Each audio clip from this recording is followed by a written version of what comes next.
네, 이재명 대통령의 첫 인선 등 대선 이슈 계속 이야기 나눠보겠습니다. 김진욱 더불어민주당 선대위 대변인, 이재용 국민의힘 강동을 당협위원장 모셨습니다. 안녕하십니까? 안녕하세요. 자, 조금 전 발표된 인선부터 좀 짚어보겠습니다. 초대 총리의 김민석 민주당 최고위원이 지명이 됐고 비서실장, 대통령 비서실장에는 강훈식 민주당 의원이 기용이 됐는데 어떻습니까? 조금 전 이제 이재명 대통령이 인선 배경에 대해서 이제 직접 말을 했어요. 첫 번째가 충직이고 유능함이 그 다음이다. 어떻게 봐야 될까요? 네, 그렇습니다. 오늘 대통령께서 이제 첫 그 기자회견을 통해서 인선에 대한 브리핑을 직접 하셨는데요. 예. 일단 국무총리 후보자에 대해서는 김민석 의원께서 그동안 4선의 국회의원을 하면서 다양한 그 국정 경험을 가지고 있다라는 것, 그리고 이 정책 역량이라든지 이런 부분들에 대해서 대단히 안정감이 있게 대통령과 함께 소통했던 이런 부분들이 굉장히 높이 평가되었던 것 같습니다. 그래서 이 부분에 대해서 지금 이제 국정 운영의 동반, 특히 내각을 책임질 적임자다 이렇게 이제 평가를 해주셨던 것 같고요.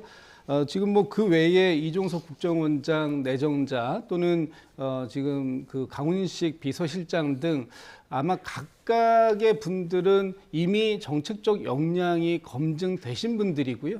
그리고 오늘 가장 크게 말씀 주셨던 부분들이 즉시 성과를 낼 수 있는 그런 능력을 우선적으로 고려했다, 이런 부분들을 말씀 주셨기 때문에 예. 앞으로 이재명 대통령의 인사 원칙은 거의 이런 식의 능력과 전문성, 그리고 즉시적으로 성과를 낼 수 있는 그런 소통 능력을 가지고 있는 사람들을 중용할 것이다라는 그런 그림을 오늘 보여줬다, 이렇게 볼 수 있을 것 같습니다. 오늘 인사에 있어서 이제 이재명 대통령의 능력과 전문성, 소통 능력 이 부분을 좀 집중해서 인사를 진행한 것 같다, 이렇게 말씀해 주셨는데 오늘 어떻게 보면 첫 인사지 않습니까? 네. 이재명 대통령의 오늘 첫 번째 인사를 보고 어떤 부분을 좀 눈여겨 보셨습니까? 뭐 아까 저 총리 인선에 대해서는 그럴 수도 있다고 생각을 하고요. 전 통일부 장관하고 이제 국가안보실장이죠. 이종석 전 통일부 장관과 위성락 현재 민주당 의원이 이제 인선이 됐는데, 그 지금 현재 그 출범을 하면서, 새 정부가 출범하면서 가장 중요한 게 이제 경제, 안보, 외교 이런 거지 않습니까? 네. 근데 특히 외교 분야에 있어서는 경제하고 이슈가 지금 같이 가고 있어요. 왜냐하면 대미 협상을 어떻게 하냐가 매우 중요하기 때문에. 그런 의미에서는 위성락 의원이 그래도 북미 통일하고 알려져 있고 한데, 또 그 제가 알기로는 위성락 의원 같은 경우에는 한미 관계를 매우 중요시 생각하는 분으로 알고 있기 때문에 아마 그런 부분에 중점을 두지 않았나, 앞으로의 협상에 있어서, 그런 생각이 들고, 이종석 전 통일부 장관은 잘 아시다시피 아주 오래전부터 햇볕 정책에 대해서 굉장히 좋게 얘기하시는 분이고, 네. 대북 관계에 있어서 그 평화 얘기를 이제 이재명 후보가 대통령이 후보 시절에 많이 얘기를 했기 때문에 아마 대북 관계를 어떻게 풀어갈지에 대한 방향성을 제시한 게 아닌가, 좀 그런 생각이 들었습니다. 네. 일단 첫 인사 발표가 있었고 전체 내각을 구성하는 데는 시간이 좀 걸릴 것 같은데 문재인 정부 때는 한 200일 정도 가까이 걸렸다고 하더라고요. 그렇습니다. 이게 이제 정부 조직법을 또 개편해야 되는 그런 사안도 있고, 그리고 총리 인선 이후에 또 각 부처의 장관들 인선까지 하다 보면 굉장히 좀 시간이 좀 소요가 되고, 대략 이게 전체적인 인선이 완료되는 시점까지는 한 6개월 정도 소요되는 그런 부분이 있습니다. 그러나 네. 뭐 지금 그걸 한꺼번에 다 할 수는 없고요. 굉장히 좀 순차적으로 해야 할 필요성이 있기 때문에 우선적으로 급한 부분이 총리 인선이고, 또 외교 국방을 책임져야 되는 이런 부분들에 대한 인선이 일단 우선이 있었다. 그리고 이제 아마도 내일서부터 계속해서 준비되고 있는 인선들이 순차적으로 발표가 될 텐데, 각 부처의 장관 인사들도 또 저희가 또 소개를 해야 되겠지만, 그런 부분들은 이제 장관 인사는 국회의 인사청문회가 필요한 부분이기 때문에 예. 우선적으로 아마 각 부처의 차관 인사를 먼저 하고, 또 지금 또 한편으로 보면 대통령 비서실의 인사도 오늘은 비서실장하고 외교안보실장만 얘기했습니다만 이제 정책실장도 있고요.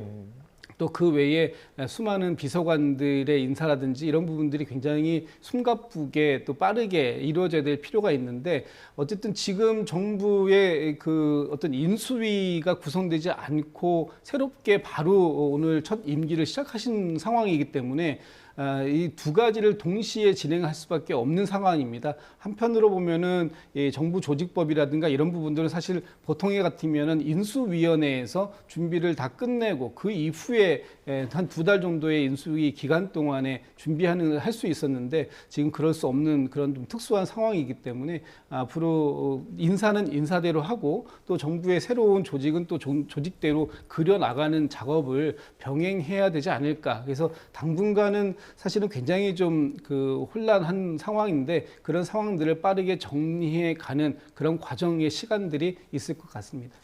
이재명 대통령이 탄생을 하면서 이제 입법과 행정 권력이 아무래도 한쪽에 몰리다 보니까 쓴소리를 하는 이제 레드팀이라고 하죠. 레드팀이 좀 중요하다는 어떤 목소리도 좀 중요해지고 있는 것 같은데요. 자, 지금 오늘 이제 이재명 그 더불어민주당 중앙선거대책위원회가 국회에서 해단식을 진행을 합니다. 저희가 현장의 목소리를 좀 들어보도록 하겠습니다. 선대위를 책임졌던 한 사람으로 깊은 감사를 드립니다. 저는 이 대통령님을 처음 뵌 게 성남시장으로 계실 때였습니다. 모르던 분이었는데 이 전화가 와서 자신을 성남시장으로 소개하시면서 좀 만났으면 좋겠다 그러셔서 분당에 있는 어느 삼계탕집에서 만나서 장시간 이제 얘기를 한 게 첫 인연이었는데요. 그 이후에 여러 차례 따로 이제 뵌 일이 있습니다. 그러는 과정에서 제 나름대로는 평소에 그 국가 리더십에 대해서 고민을 좀 해보던 사람이라서 이런 분이 한번 국가 경영을 책임져 주시면 한국이 굉장히 빠른 시일 내에 바뀔 수 있겠구나 하는 확신 같은 거를 가지고 있었습니다. 네, 그러다가 마침내 이제 이번에 대통령이 되셨습니다. 그래서 저는 재임 중에 지금 나라가 지난 3년 동안 너무 많이 망가져서요. 이게 웬만한 효율적인 리더십으로서는 이걸 단시일 내에 회복을 시켜서 국가를 다시 발전의 궤도에 올려놓는다는 게 거의 불가능에 가까울 정도로 어렵다고 생각을 했거든요. 근데 제가 보기에는 지금 이재명 대통령님 정도의 효율성의 리더십이면 이거 상당히 단시일 내에 나라를 다시 정상적인 궤도로 올려놓을 수 있다는 제 나름의 자신감이 있습니다.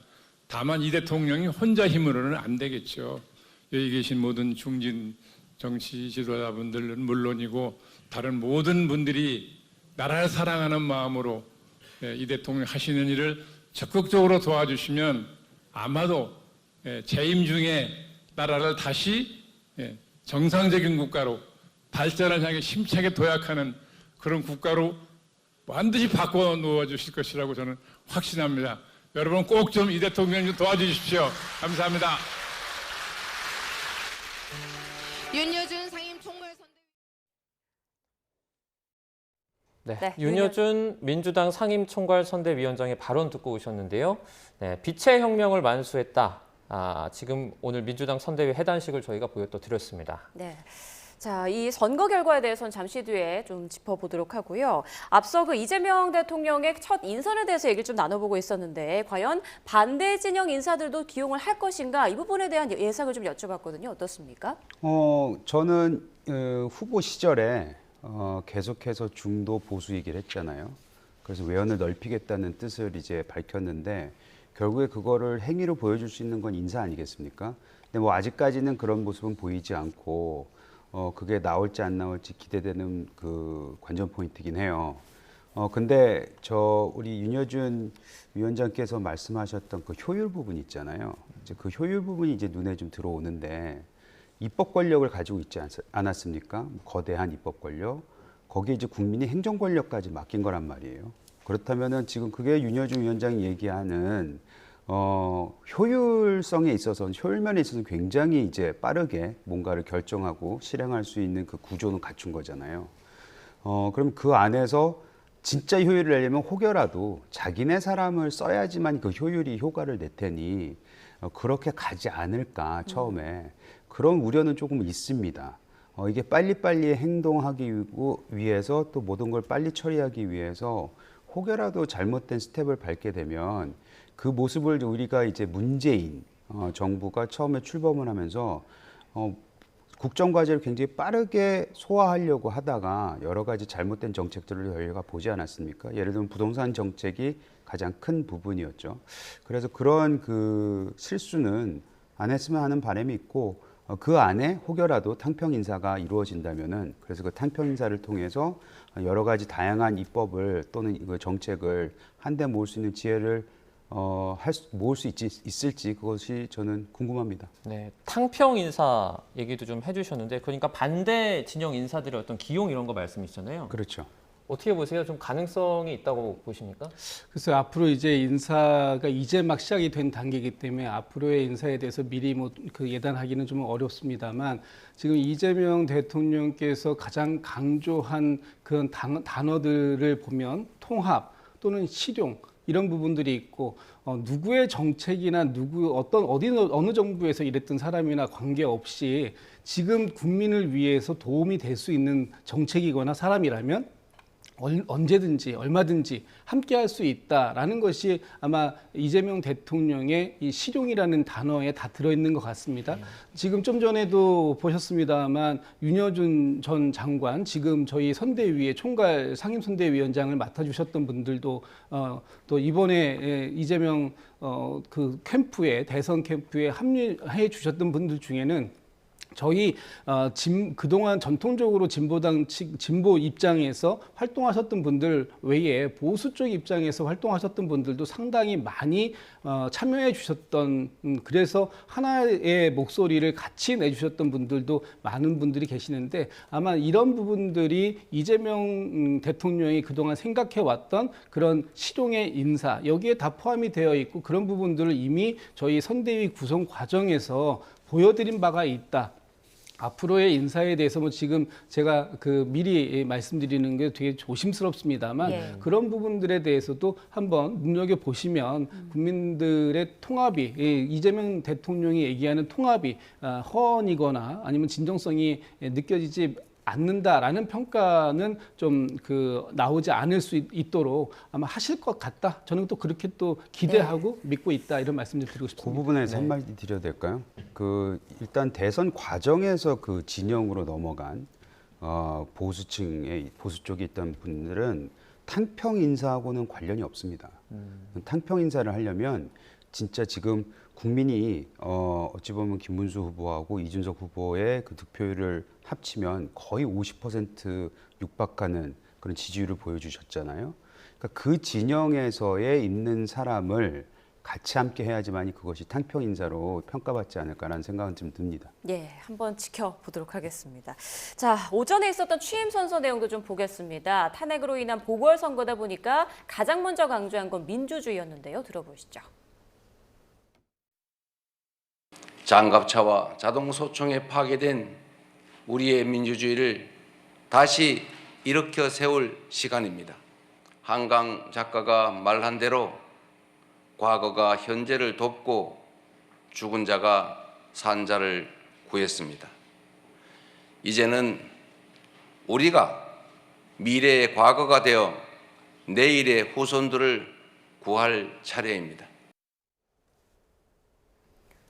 네, 자, 민주주의와 함께 이제 모두의 대통령이 되겠다면서 통합도 강조를 했고요. 그리고 민생 회복도 강조했습니다. 그러면서 비상경제 대응 TF를 바로 가동하겠다 이런 말도 하더라고요. 네, 그렇습니다.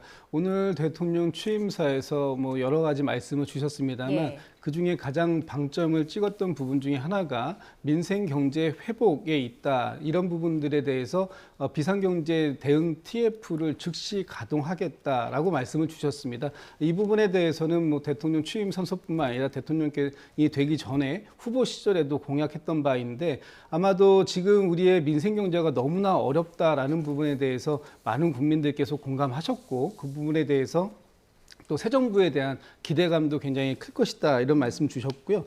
지금 그래서 오늘 민생 회복을 위해 하고 이 경제 살리기부터 시작하겠다고 하는 데 있어서 좀 그 국가 재정을 좀 마중물 삼아서 경제 선순환 구조를 다시금 만들겠다라는 말씀을 주셨던 것 같은데 지금 아마 민주당에서도 지난번에 한 13조 원 정도의 추경이 있었습니다만 그거 가지고는 좀 매우 부족하다라는 그런 말씀들이 있으셔서 지금 새롭게 추경을 한 번 더 해야 되겠다 그런 부분들을 준비하는 것으로 알고 있는데 아마도 이런 부분들이 이 비상경제 대응 TF에서도 주요하게 논의가 될 내용이 아닐까 싶습니다. 네. 자, 이재명 대통령 취임 선서를 마친 뒤에 정당 대표들과 오찬을 가졌는데요. 당시에 오갔던 발언들 저희가 듣고 오겠습니다.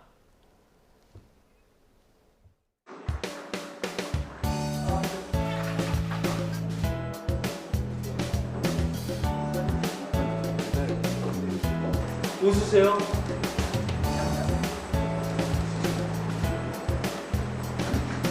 손도 한 번씩 잡으시면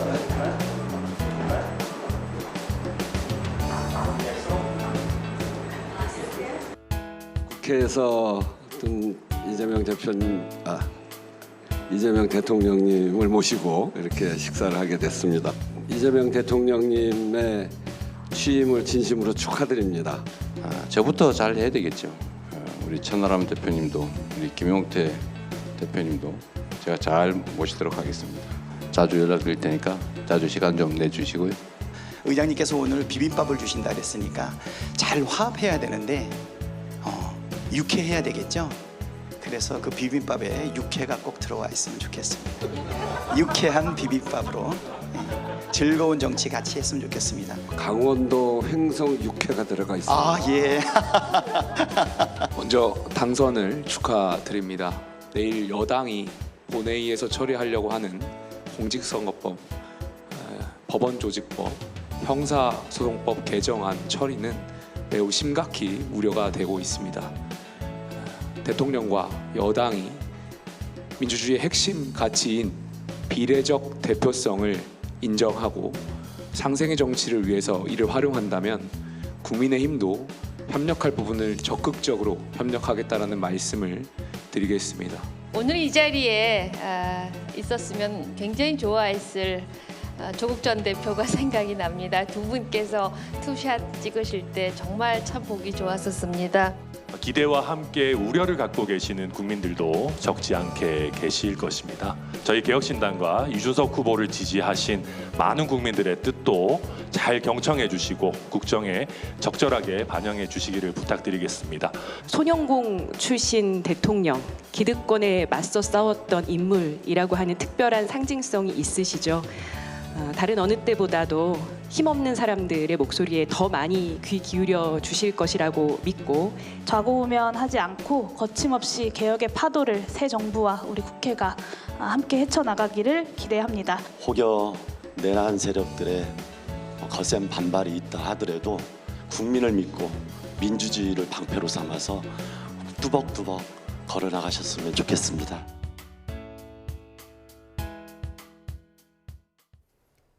네, 지금 보신 것처럼 유쾌한 분위기와 함께 우려의 목소리도 나왔거든요. 어떻게 보셨습니까? 일단은 저 원내대표 박 원내대표가 박찬대 원내대표요? 박찬대 원내대표 저렇게 유머러스러운 사람인지 몰랐고요. 네. 재밌네요.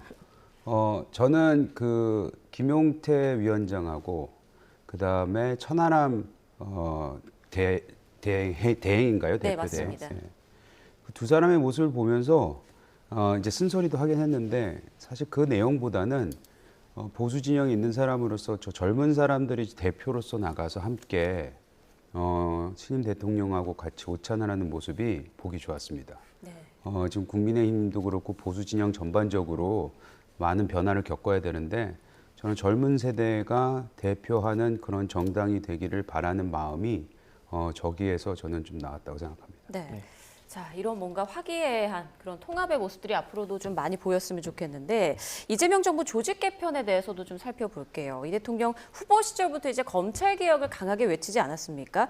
앞으로 이제 수사권은 뭐 공수처나 중수청으로 넘어가게 되는 거겠죠? 어떻게 보십니까? 일단 그 말씀 드리기 전에 예, 예. 저 좀 전에 그 식사를 하셨던 장면에 대해서 저도 한 번만 좀 네. 논평을 좀 드리면 대통령 취임식 첫날 첫 식사를 정당의 대표들과 했다라는 것에 대해서는 상당히 의미가 있고 뜻깊은 일이다.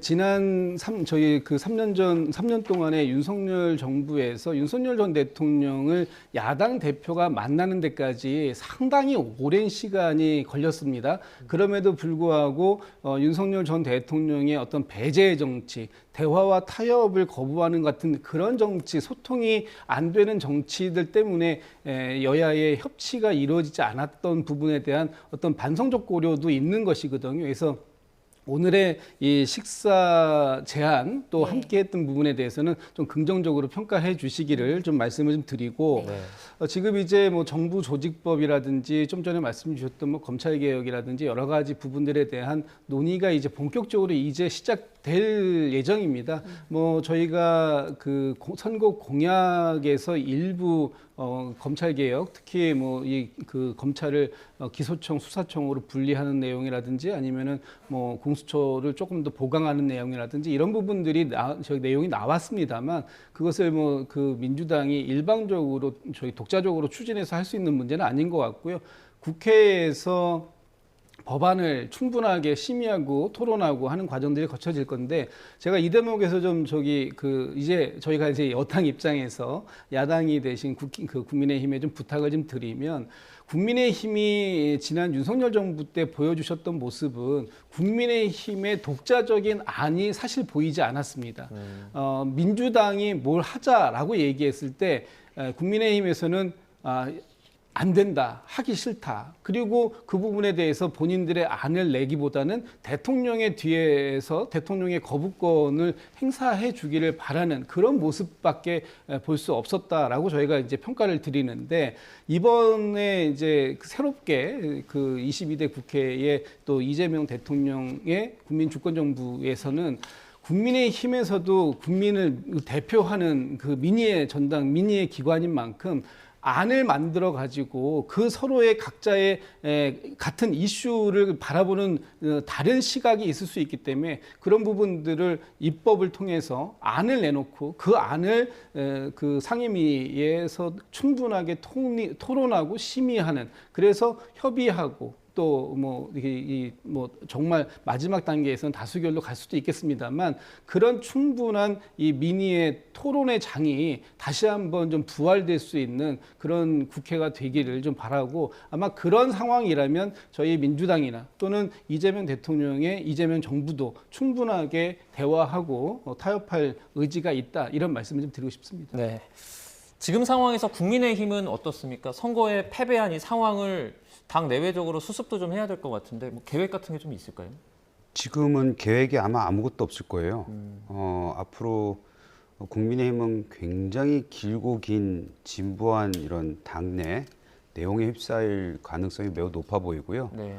어떤 세력이 어떻게 이제 다음 당권이 됐던 주도적인 역할을 하게 하던 이런 부분들이 굉장히 거칠게 나올 가능성도 꽤 높아 보여요. 그래서 그것이 짧으면 짧을수록 좋겠지만 제일 중요한 거는 지금 현역들이 3년이나 남았잖아요. 그래서 그 현역들과 또 원외에 있는 사람들과 개혁 세력과 아니면은 아직까지도 변하고 싶지 않아 하는 사람들과의 그런 다툼이 저는 있을 거라고 생각이 되고요. 그 과정을 통해서 아마 새롭게 태어나든지 아니면 진짜 말 그대로 폭망하든지 둘 중에 하나가 될 텐데 여당의 견제 세력으로서는 지금 그러니까 야당이 견제 세력을 해야 되잖아요. 우리가 레드팀 많이 얘기하는데 대한민국 안에서 레드팀은 야당 아닙니까? 근데 그 레드팀의 역할을 잘 할 수 있을지 내용에 휩싸여서 그것이 조금 우려되기는 합니다. 네. 알겠습니다. 자, 두 분 말씀은 여기까지 듣겠습니다. 지금까지 김진욱 더불어민주당 선대위 대변인, 이재영 국민의힘 강동을 당협위원장 함께했습니다. 고맙습니다. 고맙습니다.